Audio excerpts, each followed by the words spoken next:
In March of 1970, Crosby, Stills, and Nash, along with Neil Young, released their second studio album, their first album with Neil Young. The name of that album, Danny Moses, was Déjà Vu. Yep. And it's fascinating because we're going to talk about a couple things to have me déjà vuing all over the place. By the way, this is the On the Tape podcast. Danny Moses, who looks better each week. Dan Nathan, who looks slimmer, more fit, and more handsome each week. And Guy Adami, that's me. I look the same pretty much each week. And about midway through the show, we're going to speak to Dan Greenhaus, chief economist and strategist at Solus Alternative Asset Management. So why did I bring up Déjà Vu? First of all, it's a great album. Teach Your Children, Our House, right? Helpless, all the things, but Helpless is something I'm feeling right now. Not helplessly hoping, just helpless. Leaves me helpless. Her harlequin. That one? Yeah, you like that. I do. Dan, keep going. I tell you, you're so good at this. Let's go. But who's that guy? Rosie, right? We talk about him all the time. Rosenberg. David Rosenberg. Research. He's been a guest on the pod many times. So when you give somebody, what do they call when you give somebody like a hat tip to their work? You give him a hat tip. Hat tip. Yeah. Well, earlier this week, he put out something, and he was comparing what we're seeing now to what we're seeing back in the late 1990s. And it's fascinating. Talk about déjà vu. Here it is. And I don't want to get bogged down in this, but think about what we saw back then and what we're seeing now. Extreme sector concentration in the stock market, principally technology. Valuations hitting nosebleed levels, especially in growth stocks. We talk about it all the time. Coming off a crisis seemingly unscathed. Back then it was long-term capital. Now maybe Silicon Valley Bank. A very tight labor market. Guess what? Pretty tight labor market here. Coming off back then, 175 basis point Fed tightening cycle from June 99 to May of 2000, about a year or so. This is what really gets me, Danny Moses, and I want to stop here. A prolonged phase of yield curve inversion that was widely viewed as a relic from the past. So stop down for a second. Think about what we've seen in the yield curve. Went from flat to 111 basis points inverted, back down to 40 or so basis points. Everybody's waving the all clear. Today, Thursday, we saw it go back to 1% inverted. And we had Steve Leisman on the show. I'm not casting aspersions. I've talked to a lot of people. The Fed doesn't look at it. It's not as much of a big deal. It's different this time. The same bullshit that I heard 23 years ago, we're hearing now. I got to tell you, it might be different this time, and I've used this comparison before. It might be different in so much that it's worse, because here we are 13 or so months into this inversion, the most inverted we've been in 40-something years, and everybody seems to think we're just going to go walking past, all bells and roses, everything's fine. I don't think everything's fine. You actually quoted Southern Cross. You actually just did a double Crosby, Stills, and Nash on the opening of when you did the for Dave Rose. Yeah, I didn't even know I did. Exactly. Listen, it is what it is. People don't want to look at it. That's fine. When you see the Southern Cross you'll for the first time, right? Yeah, when you see the inversion for the first time. Let's get out of the United States for a second. Please. Let's go to what has happened here in the last 24 hours with the Bank of England, who obviously has much higher inflation, 8.7%, who goes 50 basis points and now is at 5%. Okay. Hold on. I'm sorry, Dan, because we haven't got Dan's voice, but let me say something. You're right. They have a much bigger inflation problem. They also have a much worse economy. Well, so they're making the decision that inflation is a bigger problem than a slowing economy. Please continue. So the gilt crisis that occurred in the fall, they're going to wish for that's all that was happening, because now they're in a situation where, remember, most of their mortgages reset in 2-year increments, 2 and 3 year increments. We don't have that as much here. It's much less than it used to be. Part of the problem with the global financial crisis in the U.S. was that all these ARMs and ninja loans and resets were going on. So they actually have that problem. It's not devastating, but it is going to slow their economy. So there's a direct correlation there versus here where people are locked in golden handcuffs to their home. So that's one. Norway raised rates today. Granted, they're not near 5% yet. I think they're 3.5 or 3.75. Turkey today, right? Let's remember the new central bank governor in Turkey came from where? Goldman Sachs, and First Republic Bank was just hired from First Republic to go to Turkey. They raised their short-term rates to 15% today. People thought they might go to 20 or 25. What happened? The lira plunged to all-time lows versus a dollar. There's a lot of calamity going on outside of this. So when we talk about just looking at the U.S. yield curve and try to determine, and I can have an argument that, it's temporary, the inversion is going to change over time, because if we do have the soft landing and not, the 10-year yields will eventually make their way up. The Fed will stop raising. Fed will start cutting. We'll start to see it. I don't buy it. I'm just taking the other side of what you're saying. Listen, Rosie's bearish. I love him. But he plays with facts and a lot of analogs, and we're going to talk to Dan Greenhaus about a lot of these same analogs that are going on. And things that's always the same is what the investor chooses to pay attention to or not. And that behavioral finance aspect of things, right? Talking your book and so forth for bulls and bears takes precedent. Yeah, so this was a LinkedIn post. We'll put it in the show notes from Rosie. And, I also, like you, Guy, it kind of caught my eye. Again, Dan Greenhaus is going to say that history doesn't always repeat, but it certainly does rhyme. And you wanted to focus on the yield curve inversion aspect of this note. I was, listen, I love tech. I came into the business in 1997 covering internet stocks. Can you believe it? At a long short hedge fund. I watched the, this bubble inflate, and I watched people just go all in on this. And they were all in on it right until the very end. And then when it popped, it didn't just pop, right? Like, and we talk about with Dan, like it went lower and it went lower, and there were fits and starts. And 2002 felt a lot worse than 2000. Okay. So I think a lot of us have forgotten what a prolonged bear market feels like. But this comment from Rosie I thought was really interesting. The smug complacency in 2000 looks eerily similar to what we have on our hands today. By the fall of 2000, when the stock market was about to roll over and the economy was seemingly resilient, and we keep talking about a consumer that is resilient, CapEx that seems to be resilient and now has a new flair here. Everyone was asking back then the same question about that's being posed today. Where's the recession? The answer is the same. Have a bit of patience. It's coming sooner than you think. Guy, you strike me as a guy who likes, animal You shows. say that like we just met. Guy, you strike me as a because guy. we've never talked about this. Okay, go All right, ahead. let me start over. Please. Do you like gladiator movies? No, Of course I do. I love that. That was do you a great like movies movie. about gladiators? Yeah. Nature shows? Are you into it? What do you care? Of course I am. Are you watching this Our Planet 2? No. Should okay, I it just be? came out on Netflix. Sir David Attenborough. Can I tell you something? You'll watch anything that he does. I love him. Right. He is a. Think about him. Okay. He's a hero. Like he's on Mount Rushmore. 97-year-old Mount Rushmore. He was in the original Miracle on 34th Street, right? That or his brother. This is Sir Richard David Attenborough. Richard David. All the Attenboroughs look great alike. voice. Anyway, Okay. please continue. Yeah. All right. So now this Planet 2 has come out, and it's on Netflix. Now, of all the Discovery shows, I like watching some of that nature Sure. stuff. Can I tell you, I love they've outdone nature. themselves. They took the best of the best production. Now, you're not going to believe what you're going to see. So here's what I've decided to do, to take Sir David Attenborough's narrative and apply it to the markets. Please. Can I do this? No, it's your show. It's your show, All right. Danny. Do you know his voice? Well, you're going to do. I'm his gonna voice. try to do his voice. You don't try. You succeed. But when they produce it, it's amazing. You're like He's Richard the most Little. natural. I can't do it. All right. Richard Little. Out in the wilderness, you'll find many animals. Among them, bulls, bears, and pigs. Bulls often herd together, feeling powerful, and during breeding season, they try and spread their influence out in the pastures. Bears, for the most part, tend to hibernate themselves. Bears, for the most part, tend to be more tolerant animals, and they they hibernate to keep safe and strong. Bears, for the most part, tend to be gentle and tolerant animals. They hibernate to keep themselves safe and strong during tough times. Pigs, while they can't fly, are able to run and swim. They do have an excellent sense. I can't read my hand. What are we doing? What are we doing here? You'll see. There's an article in the Journal yesterday. Boss's new task is Hold on, I figuring need to out finish who's this. high at work. I'm not high. Pigs, while they can't fly, are able to swim and run and do have an excellent sense of direction, but often find themselves in the slaughterhouse. Yes. So bulls make money, Bears make money, and pigs get slaughtered. Right. And I'll do that all again if we have to do that again. But my point is this. This is what's going on in the market. Yeah. So you're bullish now, right? If you keep staying bullish, you just want to maintain this market. And I would say the same for the bears that tried to maintain themselves in January, February, March, right? You get piggish. You get piggish. And this is not a bearish comment. This is to the bulls that are out there. To what you opened with, Guy, and be honest, people being honest with themselves, are kind of what they're seeing out there. Recognize it, right? You don't have to stay. And if you own a stock, I'm not going to use any of your favorite symbols here, Dan. You own a stock that you loved at $50 and it went to $100. So when you run a hedge fund, the asset manager, you have these risk tolerance levels. Mm-hmm. Did things improve twice as much? No. Okay. So you need to take those positions down at a minimum, in my opinion, to the exact size it was when it was at 50, if not lower. And by the way, shorts do the same thing. They fall in love with the idea of a short. Short goes from 50 to 25. How could it be, you're not going to, shorts get smaller by definition, right, when they get lower.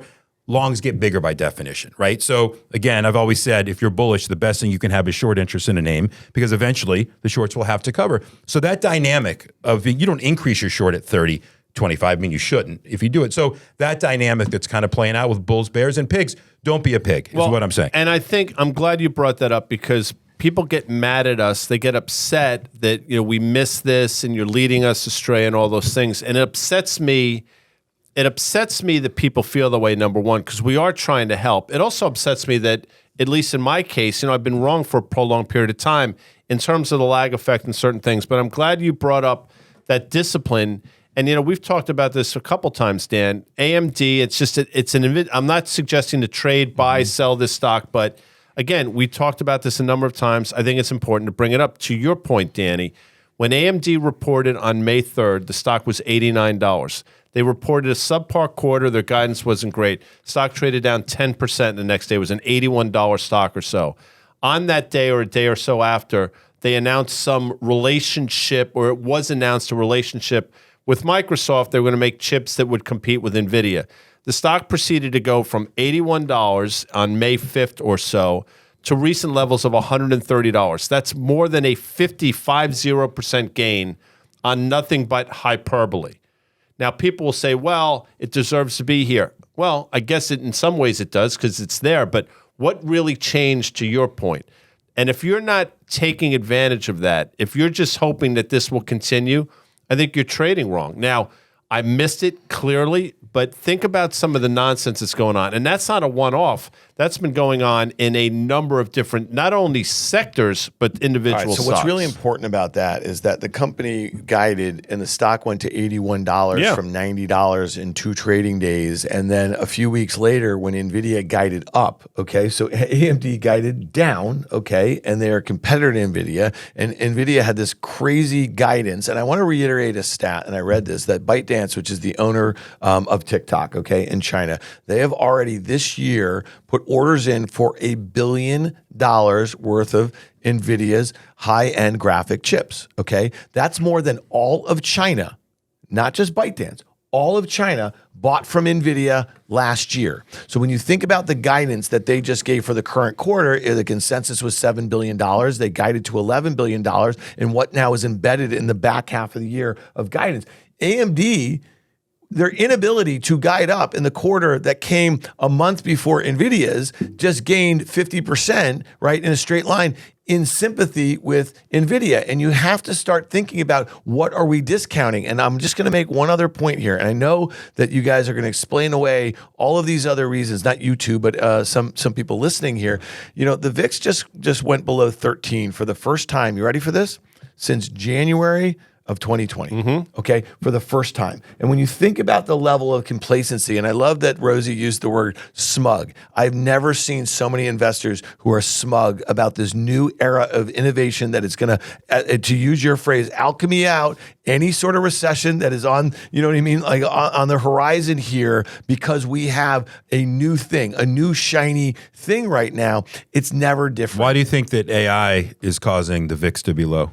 I don't. What I'm saying is, watch your ass, because the price appreciation has already discounted probably a lot of the near-term goodness. And with the VIX now at 13, it's showing a level of smug complacency, to use Rosie's term, that I think there's going to be a meeting of the middle here at some point in the not so distant future. So that's my own point, man. And listen, we're going to have a conversation with a guy, and it's going to drop next week. A guy named Dylan Patel, who runs Semi-Analysis. He's an analyst over there, and he's super bullish on NVIDIA. And I had a half an hour call with him yesterday, and the pod's going to drop, I think, on Monday or Tuesday. Peter Bookvar obliquely made the intro. The guy's brilliant, and he's going to try to tell us why we might be wrong, but I don't think we're going to be wrong in the near term about this. But going back to the ByteDance thing, okay, think about that. That is the double and triple ordering before the bans go in effect and everything like that. So a lot of this could be a total fugazi.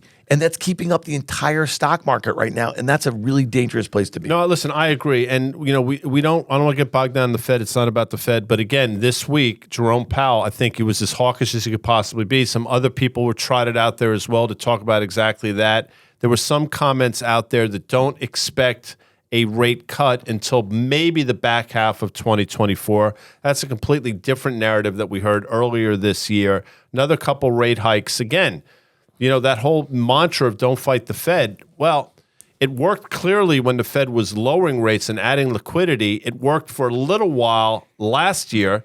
It's not working now, but it doesn't mean it's going to fail entirely.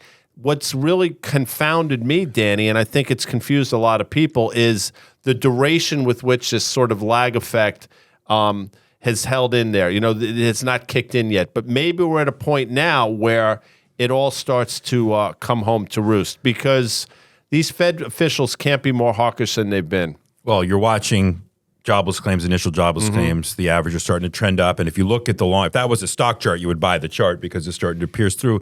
And those things don't just undo themselves. That's going to be continuous. It's nothing catastrophic. North of 260,000 kind of average around that area on a 4-week basis. So we're something to keep an eye on. And I think, again, I said before, I think people are rooting for a little bit of that, but not a lot of that here. But like with what the BOE did and what they did in Norway today, each going 50 basis points, right? Those type things give a little bit of cover, I think, to the U.S., right, to the Fed, that, hey, maybe we're a little bit ahead of the game. They both have inflation prints that are higher, right? Switzerland raised 25 basis points kind of as a token today. But the point is that maybe we're a little bit ahead. So on a relative basis around the world, again, you saw what happened to the FTSE when it happened today. Completely unexpected, by the way. Unlike telegraphing it here, they went higher because of the CPI. Today's a really interesting day. So we're like 15 minutes into the close on Thursday. And yesterday, was the third consecutive down day for the NASDAQ. We haven't seen that in a very long time. And we were down 1.3%. Well, today we're up a little more than 1%. Let's say we close right here. But what am I seeing? I'm seeing Apple at a new all-time high, up 1.5%. I'm seeing Amazon just join the party here. It's at a 6-month high, up 4.25%. Google's up 2%. Microsoft is back on its horse, up 1.7%. So they're going back to all the same stuff. But on the flip side of that, on a day where you saw all this raising all over the place, you saw Fed Chair Powell on the Hill reiterate his hawkishness. Look at what the bank stocks are doing. Look at JP Morgan down 2%, Bank of America down 2%. So I think that's really, interesting. And again, and you see what's happening to crude oil today. Crude oil is getting shellacked. It's down 4.5%. Right. So think about that. So we made an argument, or I've even said it last few weeks, that what's going to happen if people start to come out of these financials and energy names, right? Are they really going to go back into big tech? The money's staying in the market. The money is staying. So it's rotating, right? Not going to cash, to your point, Dan, which explains with the VIX where it is, and people can ignore and whatever. So they want to keep it. Now they're moving around into various sectors, right? But at some point, to the point you guys are making, there's just a level where it's just dumb. I mean, it just doesn't make any sense. And you've seen now a couple days in a row, not today necessarily in the NASDAQ, where, wow, this can happen pretty quickly. Very quickly. And where's the bottom in some of these names? If NVIDIA was down 100 or 200, or I should say 100, $50, $70 in a straight line over a period of 2 days, where's the buy point on it? Because to bring up, I hate to bring that name up, but my point is there's a lot of names like that. No, right? it's an important name, but just, AMD that gapped up, to Guy's point though, just I want to be really clear, it gapped up in sympathy when it gapped up 20%. AMD's just filled in that gap. It was 133 a week ago, and it's trading at 111. Right, that's painful. So, that's the last, you're right. But that you're has 100%. the ability to snowball is what I'm saying. And so Apple and NVIDIA and Microsoft and Tesla, they're going to be the last battles fought. Today's a great example. 2 big banks in 2 days have downgraded shares of Tesla. Okay, so Barclays on Wednesday, and Thursday, Morgan Stanley, Adam Jonas. I hope you guys can see Danny's face here a little bit. And Tesla's up today. You know what I mean? So downgrades don't matter of your most beloved name. But the names you mentioned, they all have they have a lot of things in common. One thing they have in common is their reliance upon China. And Anthony Blinken, our Secretary of State, who's not going to be confused with Henry Kissinger anytime soon, by the way, but it is what it is. That might be a good thing, actually. I liked Henry Kissinger. Oh, really? He has not aged well. Dude, neither have I. He's over 90. Continue. But I mean, I don't mean his looks. I mean his politics. Okay. At any rate, I mean, we'll keep politics aside for a second, but Blinken goes over there, has a meeting, says we're making progress. I expect him to say that. Meanwhile, Danny Moses, U.S. military, China military there's no communication whatsoever. There's clearly the rhetoric is being jacked up. And then President Biden, an offhanded comment, he called President Xi a dictator, which obviously didn't go over particularly well. I bring that up because U.S.-China relations are strained at best. China clearly has aspirations to do something in Taiwan, which is not bullish. And all these companies have such a reliance on China. Go back about 4 weeks or so and look at what NVIDIA said about U.S.-China relations, the importance for them. You talk about things turning on a dime, everything could turn on a dime. They're in Cuba. I know. That's a crazy thing. They've been there for 4 or 5 years, and they're building up a presence there. They want that to be our Taiwan situation, right off our coast. So anyway, I agree with you. Then the geopolitical, back to the VIX, is not being priced in correctly. Not at all. It's not going to matter until it matters. But you're right. The rhetoric is not good. They go over and try to make peace. There's still business to be done between the countries. Obviously, they try to separate those two things because commerce needs to transpire. It's very hard. But At a certain point, it's going to be very hard to separate. And we said this all the time. I mean, it's easy for companies to pull out of Russia when Russia's probably less than 0.5% of their overall revenues. It's not particularly magnanimous. I mean, they're going to do what they got to do. It's also very clear that China is going to do anything they can to keep stimulating the economy. So that's really what we're. And it's funny, they keep easing, and their stock market keeps going lower, and so their growth. I mean, like their economy is not in a great space. And we'll put this in the show notes too. Bloomberg had a good piece out today. Why prospect of U.S. decoupling is getting serious, and it's interesting because they name a whole host of things here, but all of it is inflationary. And so the one thing I think that if the Fed is waiting for, to your point, unemployment to tick up because of demographics, because of reshoring, because of supply chains as a matter of national security, we might not ever really kind of see that. And so to me, I actually think going back to how you started this bit, Guy, about all those stocks, other than let's say Microsoft and some of these other that are very reliant on China, that brings me back to Tesla. I mean, think about this. In the last 2 weeks or 3 weeks, we had Elon Musk in Beijing, and we had Elon Musk in New York meeting with India's Modi, okay? And so think about how important those end markets are for consumer, not India right now, but it will be for manufacturing, and ultimately someday it will be for, as an end market, rare earth materials, the battery. I mean, like this Bloomberg article spends a lot of time on China's stranglehold on the EV market. This is something that's hugely important for Tesla. And, again, so I think all of that stuff has like really inflationary implications, I think, for U.S. multinationals. You used to do a show at 5:30 on Fridays. Options action. DOA. You used to stand in every once in a while. From time to time. Yeah. I think after the three of you, that would be, of course, Carter Worth, Mike Coco Beware, and you, I was probably on it more than anybody else. It's probably changed since then. I haven't been on it in quite some time.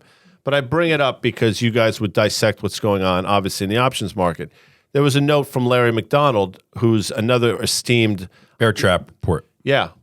He brought up how these 0 days to expiry options are now north of 50% of the overall options volume. And he pointed out some of the inherent risks. And he said, and we'll put that in the show notes, that he wasn't saying anything is necessarily imminent, but this is also a bit of a powder cake. He mentioned that whole Volmageddon thing we've seen before. And, this compression of vol in the form of the VIX, I guess it's a good thing until your point earlier, Danny. It's not. And that's not meant to be glib, but things happen slowly, then all at once. And something's going to happen here with these 0 to expiry options. I'm convinced. And by the way, they seem to be working to guide the market higher or sort of, send the market in this trajectory higher. I'm sure the same can happen on the other way if they start playing these things on the bear side. Then everybody, I guarantee, will be up in arms blaming them, yet nobody says a word when it's working on the bull case. I actually texted Porter and Vinny yesterday, sent them a link to the options volume in Tesla in particular for the weeklies. It was insanity. Insane. Relative to the open interest, it was just insane. It is what it is. It's not illegal, but who knows what's going on. But you're right, it can work its way the way down. You know what else Porter told me yesterday? This is why you can still make money on the long side, stock picking on things that are under the radar screen. Overstock, right? $1 billion market cap, OSTK. Who cares, right? Okay, whatever. They bid last week. They were the stalking horse bid for the Bed Bath & Beyond digital assets. So, the IP basically, the customer list, everything but the stores which are closing. $21.5 million for the entire thing. So Porter says yesterday, the results are coming out today. I would probably long overstock here because they're stealing it. And, they assume some liabilities, but it's still stock's up 15, 18%, right? I mean, on a $21.5 million, so they keep the name, whatever, they can plug and play their people. My point is that focusing on all this noise we're talking about, it takes up such an opportunity cost and just a drain. There's other things to focus on. I'm not saying that's not what people want to hear. What I mean is these opportunities, right, these kind of bottom-up, one-off on the long and the short side fall by the wayside because people become obsessed with trying to figure out, do they buy or sell NVIDIA here? Do they buy and sell Microsoft? Yet there's so many, a universe of other names where you can have alpha that no one is looking at. And that part of this, kind of the non-meme world, I think has been lost. And so to be constructive, Dan, and when people like Porter and Vinny say, you know what, screw that. We're spending way too much time on Tesla, the world. Let's go spend time on this. What is the opportunity cost of the obsession, long or short, by the way, with some of these? There's so much else going on. Yeah, no, and I totally respect all that. And if I was sitting, on a trading desk at a hedge fund, and we were like managing money across different sectors and asset classes and geographies and stuff like that, that's the sort of granular work that you have to do, right? You have to have a macro thesis, you have to work top down, and then you have to work bottoms up on the individual names. I think why we spend so much time on those other names is they are really dictating the course of the markets. Agreed. A lot of listeners that we have, they're in ETFs, sector ETFs, or index ETFs, or this, or whatever. They want to know what's going on in the markets, and you almost have to talk about them. And I just want to make a point about just how offsides I think some of this sentiment is. And again, I'm just going to talk about Tesla. There's a guy that I follow, his Patreon, I pay for it. He's an independent researcher. It's called Troy Teslake. I send you some of his stuff, and he updates his models, okay, for Tesla, for the backlog, for inventories, and for waiting time, okay? Right now in the U.S., if I asked you, okay, how many cars, okay, do you think are in the backlog for Tesla right now in the U.S.? There's no fundamental, it doesn't matter. There's no fundamental argument to own it. But you might say 50, 100, 300,000 or something like that. 18,000. 18,000. You know how many are in the backlog right now for China? This is per his work, and I'll put this in the 13,000. The wait times are going down. That they're like not the wait times at the charging stations. Those are about to go up a lot. And they're offering massive incentives, right, with the charging stations. This with all the news that they have to get the credits, right, to opening up their charging networks. And listen, that's a big win for them. There's no doubt about it. But it also means that the competition is coming. This quarter that's closing right now, and I've been getting emails from Tesla because I'm on their email list. They're offering lots of different incentives right now. And so the margins that sent the stock to $150 in late April, and the stock's now at $264, okay, they're not getting better this quarter, and the guidance is likely to be worked. And if you think about, throw the China stuff in there, think about how China's trying to stimulate. Do you think the Chinese are going to be offering credits for Chinese citizens to buy foreign cars other than the hundreds of different manufacturers that make EVs in China? No freaking way. And so the last point that I want to just tie this all together is the stock on this downgrade by Adam Jonas at Morgan Stanley opened down 4% today. It's trading, it's going to close at its highs, okay? It's going to close up near 2%. The options volume, so it traded 250, it's going to close at 265. The two most active options are the weekly, tomorrow expiration, 260 calls, and the 265 calls. 125,000 of those have traded today. Open interest coming into today was 14,000 and 19,000 respectively. It is an all-out mania in a stock where the fundamentals aren't really good right now. Line of demarcation, I think, if you look talking about margins for Tesla, is probably about 17%. I think the historic, sort of the legacy OEMs are around 16%. So that's coming to a theater near you. But when you started asking those questions, Dan, my response was going to be, why don't we just ask Markham, Danny? Because clearly a lot of people are asking Markham a lot of different things over the last I was going to say, days. I'm going to get to that. I was going to say, Mr. Free Speech, Elon Musk kicked off Aaron Greenspan in plain sight off of Twitter, right? They've just been kind of presenting facts over time. He kicked them off last week. I just want to let people know that as well. Yeah, so ask Markham. It turns out that Markham wasn't asking their clients, actually. Their clients were telling them what they should put in kind of their audit as it relates to valuation, as it relates to warrant, whatever it might be. And so they were the big SPAC auditor, right, at the time. They did over half the SPACs. I mean, you know, you're talking hundreds and hundreds the time period between 2020 and 21. And lo and behold, they were overwhelmed and understaffed, but they took the business anyway, Markham. So they made, I don't even know how many hundreds of millions of dollars. And the fine is $10 million from the SEC and $3 million from the PCAOB. PCAOB is like the audit industry's standard, right? And they're not even a member of that. They paid them so $13 million, right, for what not admitting any wrongdoing, whatever. But let me ask you a question: what does this open up for all of the other SPACs that have been out there? If you were a shareholder in some of these companies and they just basically saw an auditor who didn't admit wrongdoing, I don't know. But these are the things that people will look back on years from now. This is probably the beginning of the cleanup that's going to be occurring. But these are the type of things where investors should care. They should care about this. Of course they should. And you're going to say that's a small price to pay. And obviously, I'm sure there are a lot of people that made themselves a lot of money. But Here's my question back to you. I'm not going to ask Markham. I'm going to ask you, is this a death knell for the company now? Because so much of, in that industry specifically, your reputation it has to be everything. And if you're a company, are you going to go to them now knowing what you know? Probably not. I don't think it's an Arthur Anderson, situation. But listen, when you take on 159 clients in 1 month, right, and you get emails, which they showed. Read the SEC complaint, by the way. You can put it in the show notes. It's unbelievable. You had partners saying, we can't do this anymore. We can't even, we can't audit anything. They were overwhelmed and they knew it. So they were negligent in what they did. But, criminal, I don't know. Negligent, absolutely. And listen, they got paid to do it. Let's go back to the ratings agencies, Moody's and S&P back in the financial crisis. AAA stamp next, AAA stamp. They're incented to say yes. Tell us what your interest coverage ratio is. Tell us what the support is for these CDOs. Tell us, and we're fine with that. That's what basically was going on here. So whether it kills the business or not, Guy, I don't know. I doubt it. Why don't you just tell us the movie? Why don't you just tell us? Why don't you just tell me? Hello, and welcome to Markham Phone. Please tell us. Anyway, so who knows? But yes, that was something that was in the news as well today. So again, all right, we have a viewer question. Oh, ask it. Yeah, no, I mean you do it. You want me to ask it? Yeah, I think we're all spent. Listen. We're all spent. Are we spent here, Dan? No, I'm not spent. I'll ask the viewer. Yeah, almost. I think. Hold on. Here's we don't. We have to talk about something else. By the way, what do we got? We got to talk about these Bitcoin ETFs, which have created a huge move in Bitcoin. I mean, Dan, you don't really talk about Bitcoin anymore.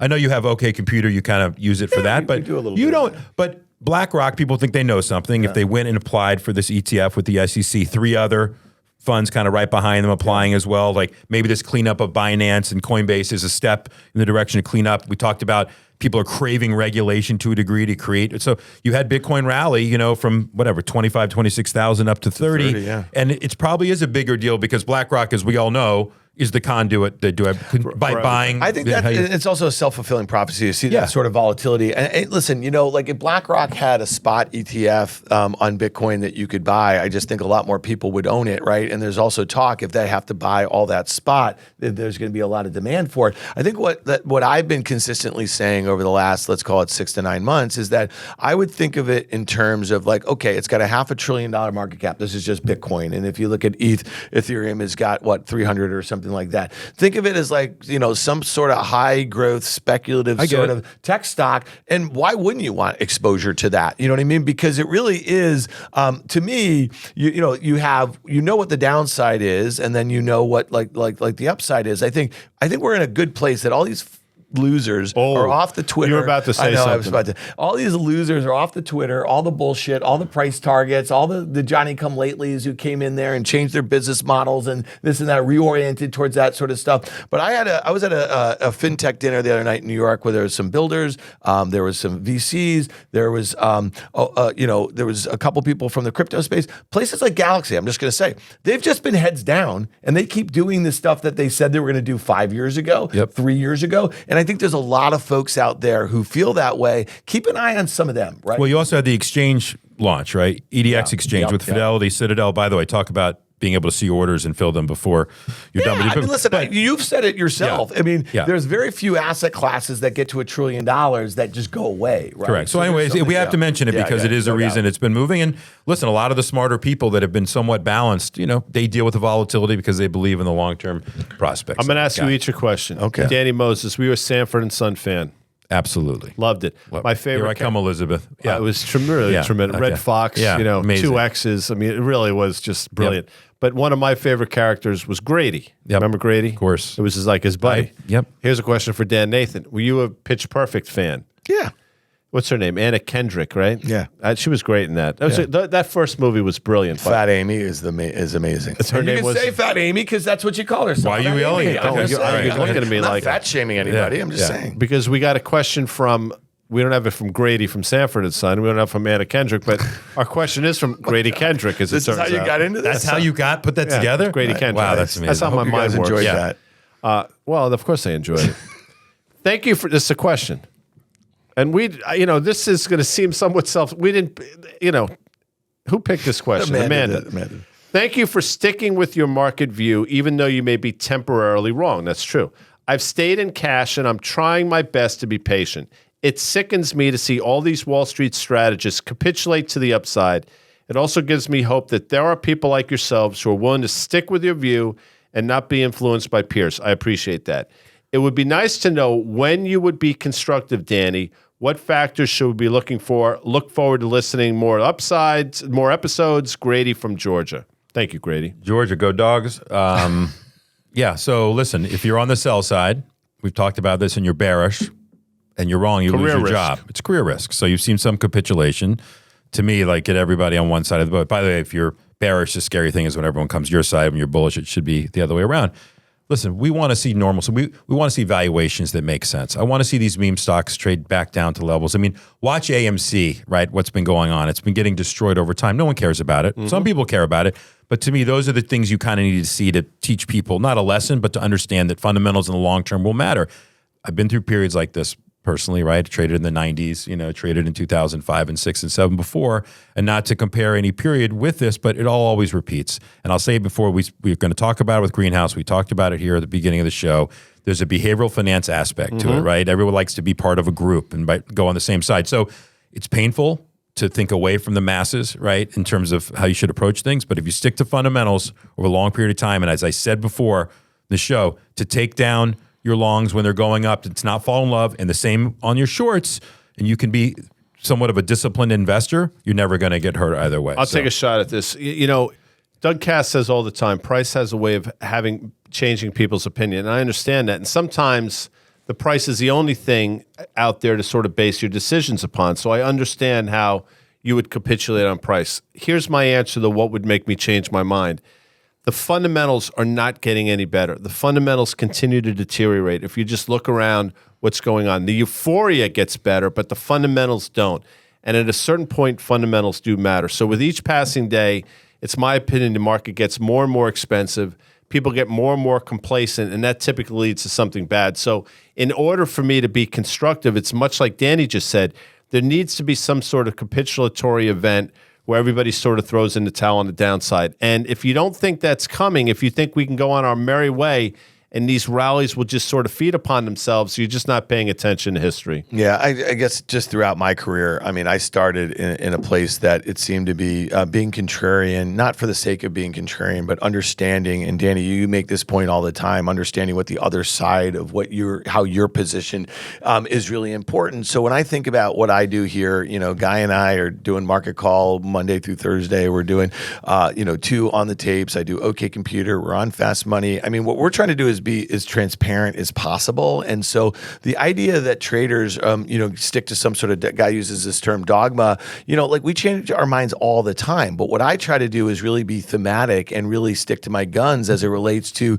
like a broader thesis. I'm not going to change my view on a thesis because some strategist at a big, wirehouse or some smart billionaire hedge fund, manager who owns a losing baseball team is going all in on like some big tech trend or something like that. Because I know for a fact that those guys will change their mind on a dime. And you won't know about it until the 13F comes out 45 days later. And so what we're just trying to do is show up every day, call it the way we see it here. And, we're not your hedge fund manager. I'm not your FA, not your stockbroker, this, that, whatever. I am a fun guy to have a beer with if you want to come and do that and talk the markets. And that's what we're trying to do here a little bit is talk the way that our peers talk, you know what I mean, in a professional sort of manner and be intellectually honest about it. And we are wrong a lot. We talk about it and we fess up to it. I have sat on the desk as CNBC guy on Fast Money and I listen to strategists and I listen to analysts and I listen to investors. They are gotten really good at talking out of both sides of their mouth. We will not do that.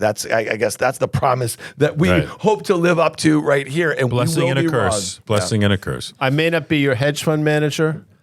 I may not be your FA, but as Val Kilmer said in his brilliant portrayal of Doc Holliday, I am your Huckleberry. I love that. Isn't that That's great? fantastic. Isn't that great? That's great. I love that. And when we come back, your Huckleberry will come in the form of Dan Greenhaus. Stick around. Introducing event contracts from CME Group for individual investors who want a new, less complex way to trade some of the world's most recognized futures markets. They're smaller, lower cost, with predefined risk. Event contracts let you trade your views on daily up or down price moves in equities, gold, oil, and more. The markets you know and use every day. Take a position by choosing a side with event contracts from CME Group. Learn more at cmegroup.com/event contracts.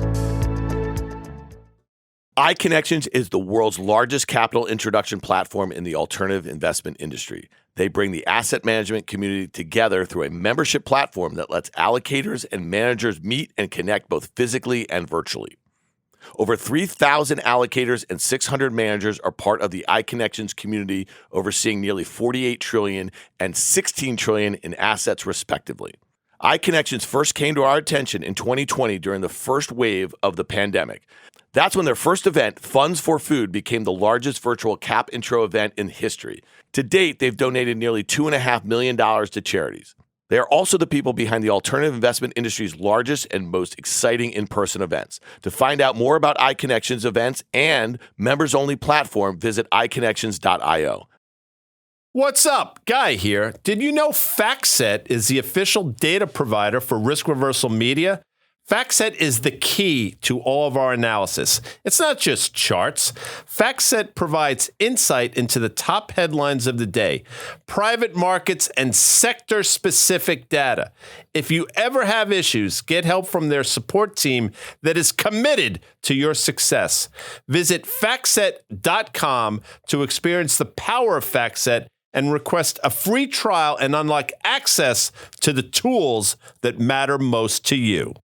Hey, it's Dan here. Are you tired of struggling with your weight? I know I was. That's why I turned to Row. They've developed a revolutionary medication approved by the FDA specifically for weight loss. It's paired with lifestyle coaching, so the weight comes off and stays off. I started with a free online visit and connected with a U.S. licensed healthcare professional. They prescribed the medication that's helped me drop 30 pounds in the last 4 months. And now Row is offering a discount just for our listeners. To get our special offer, go to row.co/tape. You'll pay just $99 for the first month and $145 per month thereafter. If prescribed, medication cost is separate. That's ro.co/tape.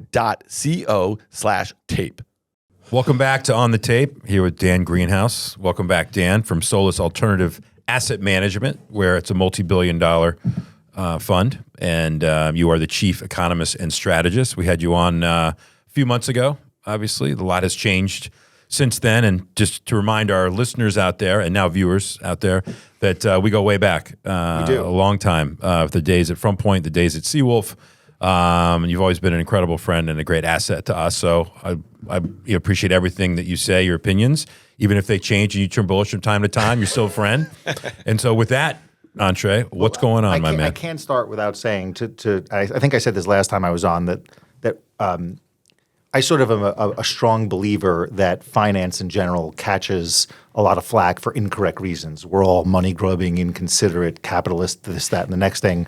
Some of that is accurate, obviously. Right. But it is also an industry populated with really nice, good people. And you are always top appreciate of mind, that. so to speak. Thank And you, I'm- Dan. Yeah. And by the way, two Dans and a Danny. You're talking Yes. to Danny. All right. What I would say is also backed by popular demand. I know a lot of folks see you on CNBC. You go on our good friend Scott Wapner's show quite frequently here. But I think we got a lot of great feedback when you were on in February. And it's interesting. Danny, going back to, and I've gotten to know Vinny and Porter really well through Danny over the last couple of years. And Also great guys. I love talking to them, and they talk the way that I was brought up on the street. And it's interesting. Like I think a lot of our listeners don't really get it. And you were on the sell side, but you're also obviously on the buy side. When you are at a fund where you're paying a lot of commission and you're participating in deals, you are in demand, right?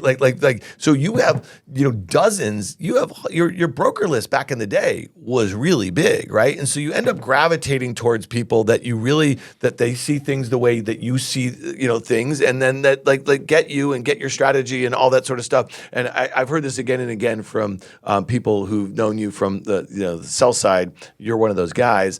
Well, let me add, the three of them, Vinny, Porter, and Danny, I used to go in and fight with, this was not, right. we were not. Well, we love that. Of course you had to fight with them. No, We'd it's sit not over all lunch agreeing. for an hour Yeah. and have at it. Yeah. Right. The truth is the people with whom I developed the strongest relationships from the sell side were often the people who wanted to hear the other side of the argument with some credibility and some force. And the three of them were no exception. And that's not to say we disagreed on everything.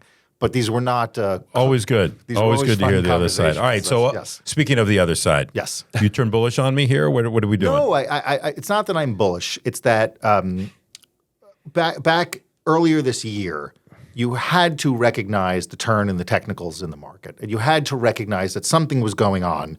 This idea that, we always talk about bull markets begin here and bear markets begin there. No one in real time sells at the top and buys at the bottom. That's not a thing. But after the low in October, within a few months, the technicals had started to bear out that something was happening here. Typically in bear markets, you don't get X percentage above the 200-day moving average. We did. Typically in bear markets, you don't rally 10% this far out from what would be in retrospect a low. We did.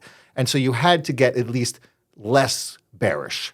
And I think in retrospect, obviously that's been borne out. Now, what do I mean by that? Well, if you're a trader, maybe you want to take off some of your shorts, or if you're a long only, you want to maybe take off some of your hedges. This doesn't explicitly mean you need to switch your whole book from being short to being long, but I think with the benefit of hindsight, but certainly at the time, there were reasons to be a little more optimistic. All right, but let me push back a little bit on that, because, in early February, and you were on with us, I think it was like the first week of February or so, we had been, things really felt pretty decent. The S&P got above those kind of November, December highs. So we had, a new higher high. I think there was a lot of focus on that 43.35. Yep. That was the August 2022 high that failed, obviously, and we made a new low or so.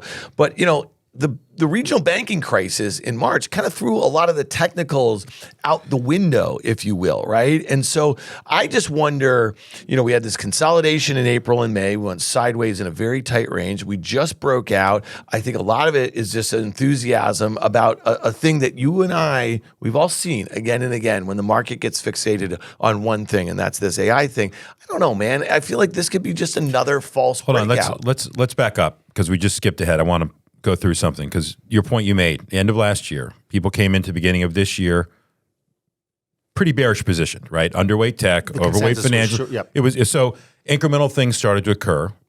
When I say incremental things, non-bearish things, and I'm not necessarily bullish, but the world didn't end on January 2nd, 3rd, 4th, 5th, 6th, 7th. And let's be clear, you and I understand this game, and Dan does as well. The chase kind of started to happen, and the hand got forced. And we had kind of this, what appeared to be a head fake of a rally, start to diminish its way through mid-February, right? We peaked, I believe, on Groundhog Day. And the China thing was big, Hold on. And the China thing was big. Into that totally reopening. So there was reasons to become less bearish maybe on the macro front. And it kind of fed on itself. Fast forward to what Dan just said about the banking crisis, and I've been talking about this now for over a month, that it turned out to be a huge liquidity pump into the system as opposed to something drained. So with those in mind, I think you have to your point, and I think you do a great job of this ebbing and flowing kind of with what the markets are giving you, not to force things. What is it giving you? What is it telling you? And kind of ride that. So just start us from, we had you on in February, but start us and take us through the narrative, kind of what you've seen and where we are right now. And then I think we can go back and kind of deal with certain points in time. Well, I think a lot is true in what you said. And if I remember correctly from February when we talked about this, my argument was this seemed to me not to be the start of a larger banking crisis, but a series of one-offs, which, at some point a series of one-offs becomes a trend. But it seemed to me to be a certain series of banks that handled things poorly. And to your credit, you talk a lot about the Fed flooding the market with liquidity, so to speak. And even though the Fed's holdings of treasuries and mortgage-backed securities have continued to decline, the traditional definition of QE, there's no doubt that the balance sheet basically unwound all of its unwinding. The TFP, or buy the F and dip, whatever that thing is called, has been increasing. So keep going, that's please. That's right. And now we've retraced some of the give back of that as well. But for me, I think what happened was you looked around and you said, okay, this banking crisis, so to speak, isn't nearly as bad as perhaps some of the naysayers were saying. And so now I'm going to return to something of a status quo position, which at that point had been, I need to get long and longer because I'm losing this market. It's getting away from me. Now, admittedly, to beat a dead horse here, we know that up until very recently, particularly the end of May, this was entirely 7 stocks. What you've seen lately is a broadening out. The mid caps, the small caps, even the smaller names of the S&P 500 have caught up. But I wanted this. One of the reasons I'm excited to come on at this moment is because I find this argument. It ties into Savita Subramanian's appearance on Fast Money the other day, but we'll get to that in a minute. But with respect to this idea that breadth broadening out is somehow positive, what immediately struck me is the historical I don't want to say ignorance, but the idea that somehow broadening breadth is automatically a good thing. And it occurred to me, one of my favorite talking points on the sell side about this point was 2000. Now, we all know the stock market peaked in March of 2000, give or take. What most people do not know is that by September, the S&P 500 was basically unchanged. The peak was like 15,670, and then by September, you were at like 1550. The market was basically unchanged from March until September. The sell-off from September through the end of the year was pretty dramatic and began what became 01, 02, and so on. What nobody knows, clearly based on what's happening on TV, is that twice as many stocks were in an uptrend at the end of 2000 than was the case in March of 2000. I want to say that again. The stock market was down, call it 15% or so by the end of the year in 2000, and breadth was broader. Something like 60% of stocks were in an uptrend compared to 25 or 30% back in March. So you got a broadening out in March of 2000. Just by the end of the year, Cisco and Oracle and AMAT and Nortel and all the greatest hits of the day that were all up infinite percentage points over the last couple of years, they had collapsed. And so the rest of the market, despite rallying, was unable to hold up the index. And then by the spring of 2001, you got the Nortel warnings, you got the Intel warnings. Yeah, the Fed raising rates too, remember? That led of to course. all this. But I just mean this slavish idea, the fact that broadening breadth is inherently a positive isn't always the case. And I don't know that that's definitely going to be the case this time or not. I'm just saying this is much harder than some people are making it out to be. So another analog to compare it to kind of back in that time period. So the other thing that happened was, admittedly, earnings in the first quarter weren't as bad as feared. Sure. Give the bulls. Although I will say that Fed fund futures, from what people thought they would be in the future now versus where they thought they'd be in the future 3 months ago, are actually much tighter. Yeah, much higher. It's been remarkable how much the market has discounted or ignored what's happened to So one particular area where you and I first kind of met and talked about was housing back in 2007, 2008, 2009. This is the opposite, right? This is bad housing. I would say bad housing data, more from a transactional perspective than price or anything like that, right? Just because there's golden handcuffs around.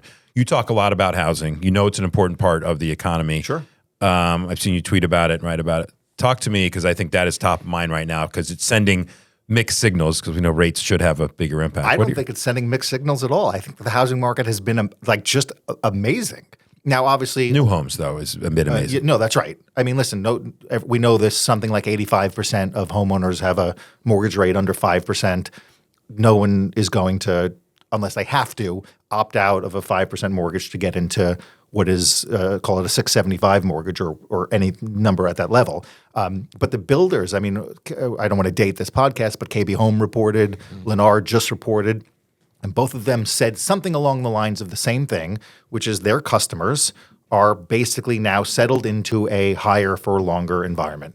And that activity, buyer activity, and traffic is reflecting not a complacency, because I think there's a negative connotation with that word, but an acceptance that rates are just higher and I need to do what I have to do in the market. It's so funny though, but lots of rose-colored glasses on this. Like, so I was sitting and looking at KB Home. We were talking about it on Fast Money's desk. This was Wednesday night, and we're taping this Thursday into the close here, and their operating margins were down like 3.5 points. You know, better than expected. But slightly better than expected. But they're talking about, you know, this demand, which was a little like softer than expected. Operating margins were, but then the supply demand scenario, and then, you know, I think this is the absolute worst time to be looking at home builders after the run that they have had. And you've been on this trade. Like matter of fact, this is an area that you and Guy, and I know Vinny and Porter have come on and said that. But if you think that unemployment is the last piece of this puzzle that the Fed is trying to solve for with these other 25 basis point hikes that they have actually signaled and reiterated that they are going to do in 2023.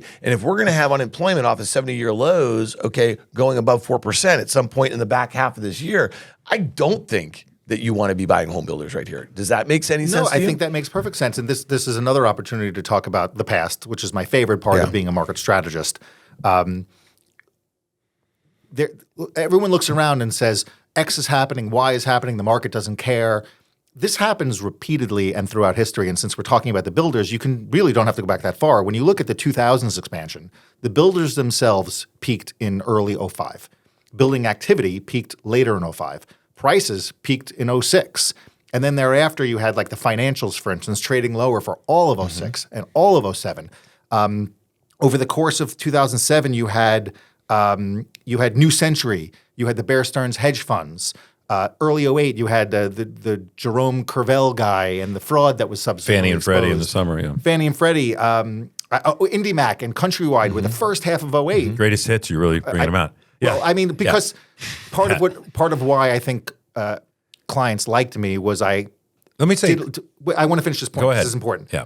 Not that clients liked me. No. The point I was, That's also Yeah. but like this is the type of perspective that I think a lot of people don't, most people don't have, that someone like me can provide, or a strategist in general can provide. But my point about all of that is all of that happened in 07 and 08, back to 05 with the builders.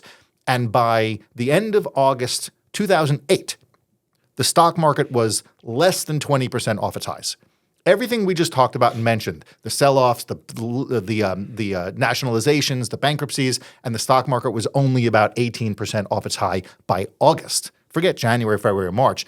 This was not – you looked around with your hair – the economy's hair was on fire, and the stock market was like not down that much. And so when you look today, for the people who want to be bearish, I'm not saying you should or shouldn't be. I'm saying there are historical parallels where we just ignore shit. Please. We ignore stuff until it happens. Say shit. One of the things that is comparable is you named some of the greatest hits, and a lot of them were reliant on warehouse lines from banks to go out and produce mortgages and then turn around and sell it to them. We're seeing in real time banks pull out of the auto lending sector. Banks are pulling out of several lending sectors. Commercial real estate they're pulling out of, right? Not yet. But they are. Some of them have stopped lending, period, to deal because they know they have a lot of refinancings coming up they're going to have to deal with and put capital there. Again, not comparing anything to 2008. I think the bulls like to say, well, this isn't 2008. Nothing will ever be 2008, right? And when I was talking before about builders, I was really talking about the data, not about the stocks. I'm not trafficking them in there right now. I wouldn't be short them. Obviously, I think they've run a little too much, but it does, this economy has always been driven by the U.S. consumer, and you are starting to see pockets, obviously, where they're getting strained. Now, is it a disaster? Absolutely not. But you track the consumer fairly closely, right? I mean, you look at that data, right? So you tell me, as a percentage of GDP in this country, right? It's the biggest amount that there is. The only thing that matters. Feels like we're getting a little extended. And if that's the case, to your point about how these things go in order, how these things kind of go maybe lockstep, it always ends up happening at the end. Where are we in the consumer from a 1 to 10, 10 being the healthiest and 1 being the least healthiest, and what trajectory are we on? Because to me, that's all that matters. Yeah, right I mean, at this point, I think the only thing that matters is the labor market. Everyone's focused on inflation. I don't know why it's coming down. To what level remains to be seen, but that part of the story is playing out, and we can quibble about whether this is coming down fast enough, or are they measuring it properly because this isn't in there.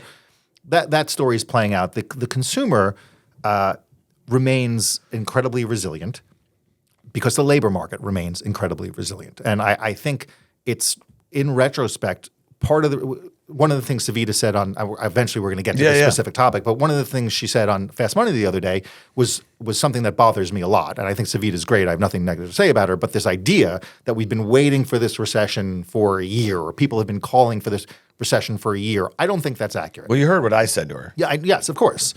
My point is, I'll speak for myself. My assumption was that the recession would be from back last year. My assumption was that the recession would be sometime in the middle of this year. That now does not seem to be the case, to state that somewhat obviously. Part of the reason, of course, is I think a lot of people, myself included, misjudged the level of what's called excess savings throughout the economy. I think we underestimated the purchasing power on the part of the consumer, despite consumer sentiment being quite poor, probably because the price of everything is going through the roof.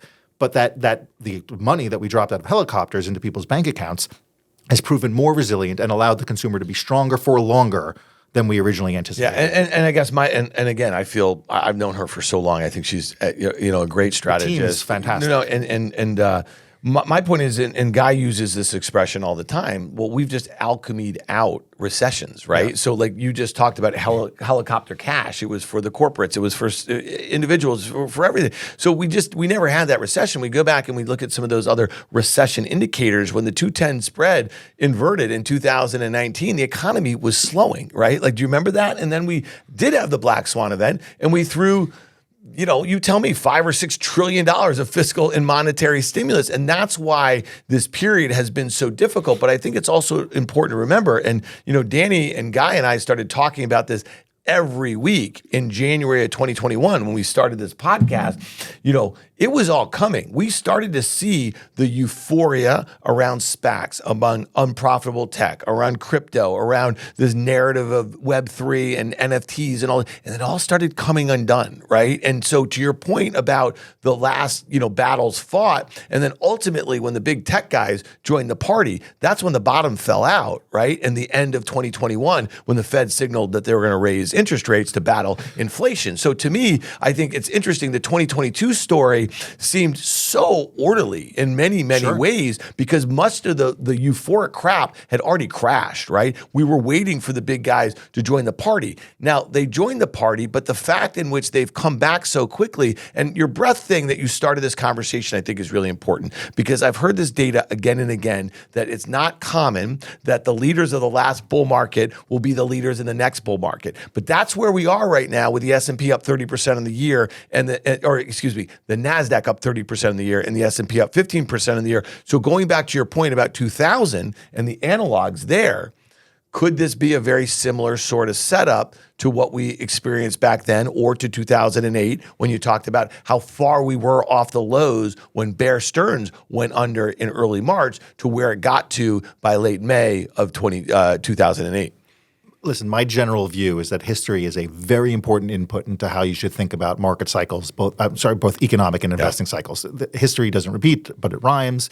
And the more knowledgeable you are about the 70s cycle and the 90s cycle and COVID, the more you'll understand when you see things happening now. And those of us that have been around for 20 or 30 years, or God forbid, those of us who've been around even longer. Guy. Yeah. Perhaps Guy. Yeah.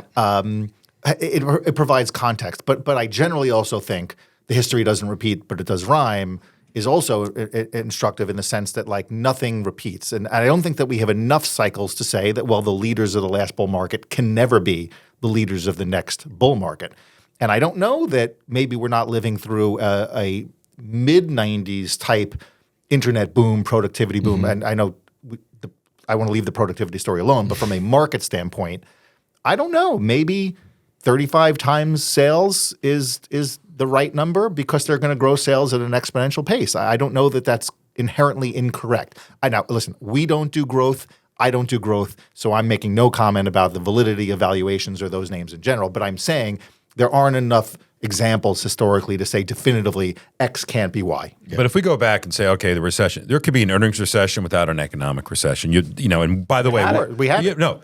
By the way, I don't think we've had it yet. I think we're going to have a double dip of some kind. But I will say this: you don't. When you look back on a recession, it's 2 quarters negative GDP, whatever not a thing, okay. Right? Whatever the thing is, the OECD. Whatever they decide to not do. Not the OECD, but okay. Whatever. Okay. Yes. You can correct me in a second. It doesn't matter. We're joking. But my point is that I still think, to your point, the stimulus and the Fed pumping, we're still dealing with a lot of global liquidity splashing around the system, and that's a very impossible, hard thing. But behavioral finance is the one constant that we've talked about. How people behave, how consumers behave, how investors behave, those are always the same. And so if you're a bullish person and you see Savita come to the bullish camp, that's not good. You don't want that. I don't know.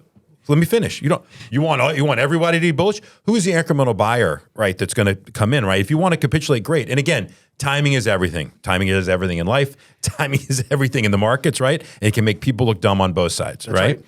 Question for you. If you were still on the sell side and not on the buy side, two very different positions. I'm not saying that you would not, this is not an integrity question. This is a question of, would you change the way you think about things? Or you have to be more constructive on the buy side because money needs to be put to work and into certain things?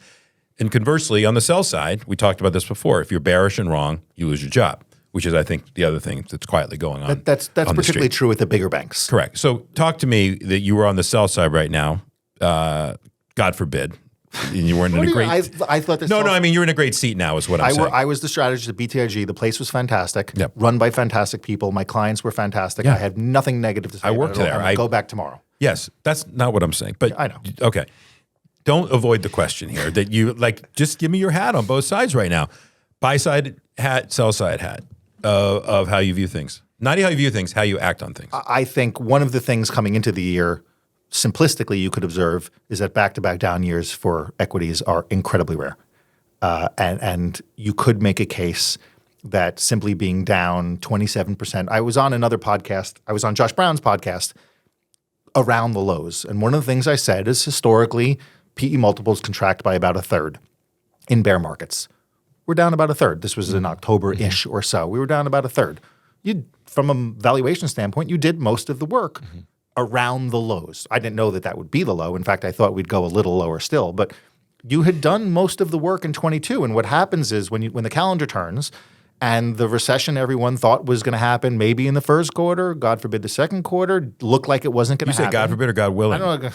Right, sorry. No, God willing. Recessions mean job loss, Yeah. and I don't want anyone to ever lose their jobs, specifically me.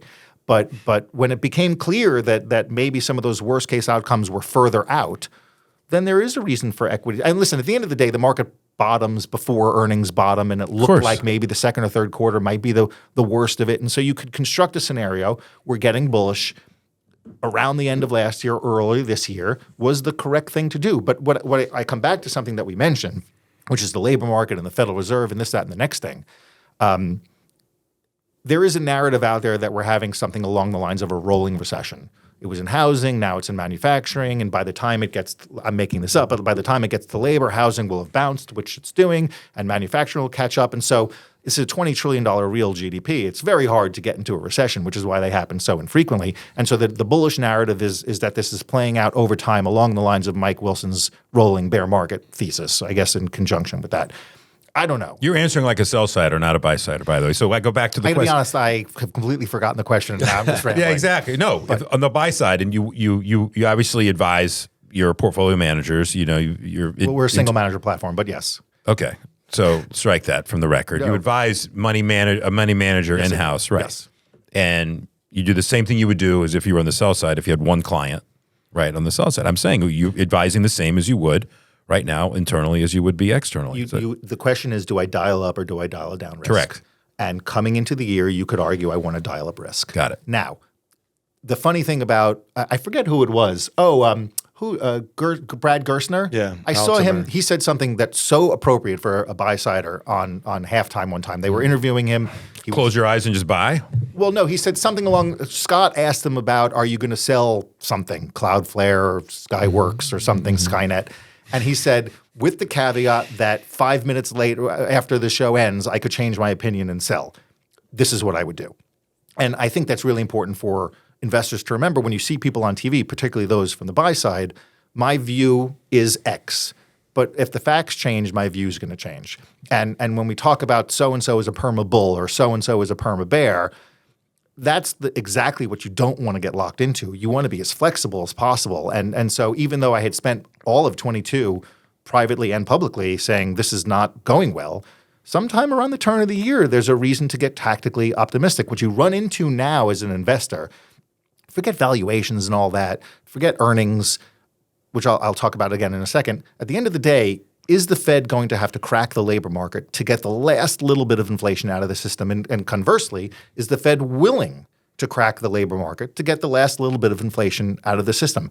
That is, to a large degree, the only question that matters. Let me ask you this, because you just described this kind of rolling recession. I think it's a really interesting thing because, like, the longer we don't have a recession, like, you know, it just plays into that soft no landing sort of scenario, especially with the stock market kind of confirming it at this point. The investors seem okay with the Fed funds above 5% with declining inflation. And you start thinking about what real rates are. And then at some point, you're going to get back to start revaluing some of these big, you know, companies that have driven a lot of the performance of the S&P 500. We're just not there yet, I guess. But is there a scenario, and I think you were so correct, none of us want to see unemployment to go up, to 4.5% in a mild recession. That would not be a mild recession, I don't think, given where savings and consumer credit is and everything like that. But is there a scenario where, because of demographics, because of reshoring and deglobalization and some of these, dynamics that we've seen post-pandemic here,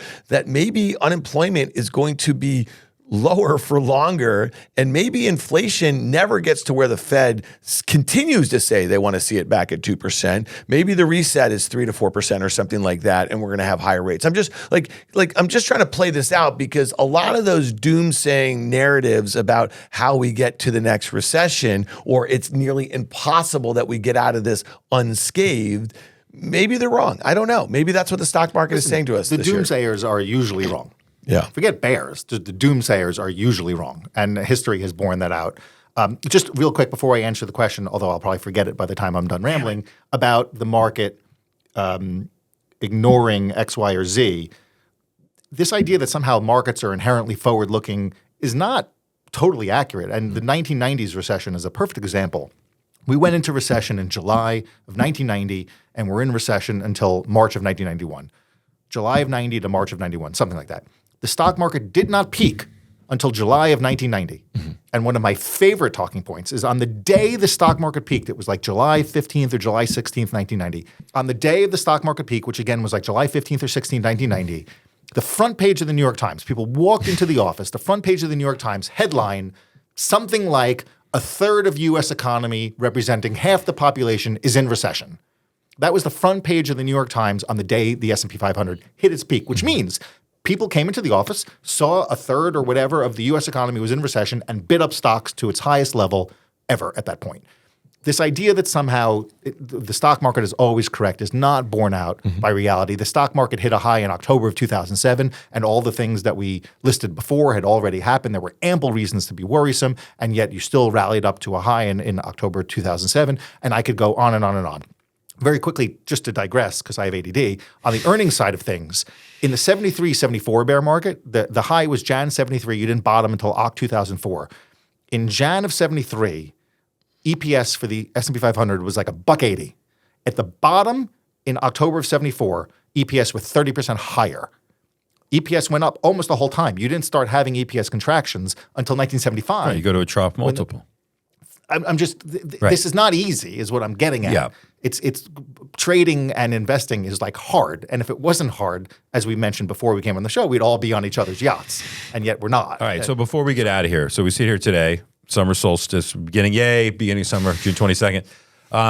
What are you allocating here? You have money to put to work right now. Where are you going to allocate right now? What sectors you're looking at, and what's your bond portfolio look like, more importantly, because that'll tell me how you view the kind of Fed. Well, what I can say is where we have found things to do is in the energy space.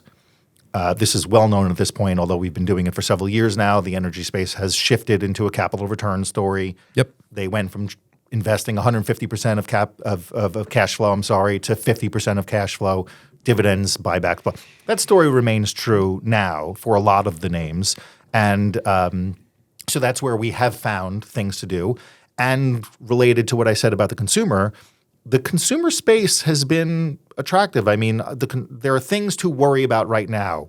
When you look in the labor market, like the percentage of the labor market, the percentage of people that are quitting their jobs is starting to go down. The work week is starting to go down. Jobless claims are starting to go up. You're starting to see things about which you would worry over the next, call it 6 to 12 months, let's say. But from an investment standpoint, there are some themes that have played out really well. You look at some of the restaurants, some of the smaller cap restaurants, although obviously like a Chipotle has done phenomenally well. And I'm at no point saying buy or sell any of this, but some of the restaurants have done well. Some of the hotels have done very well. Some of the cruise lines are some of the best performing names. There are things there that have been going on the backs of the strong consumer. And as long as the consumer holds up, I think probably a lot of those types of things would keep working. But again, as I mentioned, you're starting to see the inklings of a cracking. Well, that's what I asked you at the beginning of this about the U.S. consumer, because those things are going. And by the way, some of these companies have done an amazing job managing their balance sheet, managing earnings. They've passed on some of this inflation. I think that can go on for so long, right? If you look at every consumer staple company, yep. Almost everyone, Kellogg, General Mills, et cetera, Post, et cetera, prices up, volumes down. Mm-hmm. This is ubiquitous and clear. Part of the reason why consumers are, I think, upset is because they go to the supermarket and it's just So you like energy, you like some consumer stuff. where we have found things. To Okay. What about in the bond market? do. What bond? Treasuries? Treasuries, yeah. Sorry, I didn't mean corporate. Yeah, Treasury market, yeah. You can talk about AAA corporates. We do not. We just spend Okay, no time so in let's AAA talk corporates. about treasuries just in general. You have to have a view. Yeah, I mean, listen. I think Dan Nathan mentioned earlier. Since we're all Dan, Danny, but fine. Yeah. That I think the risk now, and the risk always has been, that inflation gets a little more entrenched, which implies higher treasury yields than might otherwise have been the case. But I think what the bond market is telling you now is, based on how we see things, we being the market, the long end, the belly to the long end of the curve, has settled in at a level that seems, to the bond market in general, reasonable. And to be clear, forecasting the long end is like really not an easy thing to do. And one of the best charts everyone passes along is the Fed funds rate or the 10-year and where the futures market was forecasting it with the dot. And it's been wrong for 30 years. But that said, what the bond market is, the treasury market is telling you now is that things are settling into where we think they're going to be. The short end of the curve is where there's something interesting. And the juice there from a trading standpoint is, because of a duration difference, is not as attractive. But the 2-year is like way under the Fed funds rate, and certainly where the Fed funds rate is going to be if they hike another 25 basis points. That is an unusually large spread. And so I think the short end of the curve might be incorrect. I don't know if I'm allowed to do this, but might be incorrect there. In which case the 2s-10s curve, which is already back to minus 100 or so, might be a little more inverted. But I'm not advocating a trade one way or the other than to say the short end of the curve looks like it's underappreciating what the Fed has done and what they still might do. All right, so for stocks here, so again, you laid out why towards the end of last year, early this year, it seemed that maybe we were discounting a whole heck of a lot of stuff that wasn't going to happen. So here we are. It's basically mid-year, and again, we have the Nasdaq up 30%, the Nasdaq 100 up 38%, we have the S&P 500 up 14%. We're still below the all-time highs from the Nasdaq in November of 2021 and the S&P 500, which is 4360 or so, down from a high of 4800 in January 2022. How do you think you make money in the stock market for the second half of this year? I mean, because again, to continue to buy into the mega cap techs, that 7 stocks that are $10 trillion in market cap, 25% of the S&P, 50% of the Nasdaq 100, that's a tough road to hoe from here, especially when you think about how parabolic the moves are. And going back to this whole notion of, it seems like every strategist that I speak to, they like energy. They like healthcare that hasn't worked. So that's value, right? They like some cyclical stuff, right? Well, in general, though, if you look at the major, ETFs that track them, it just seems like those. You run a hedge fund. That's why you go long and short.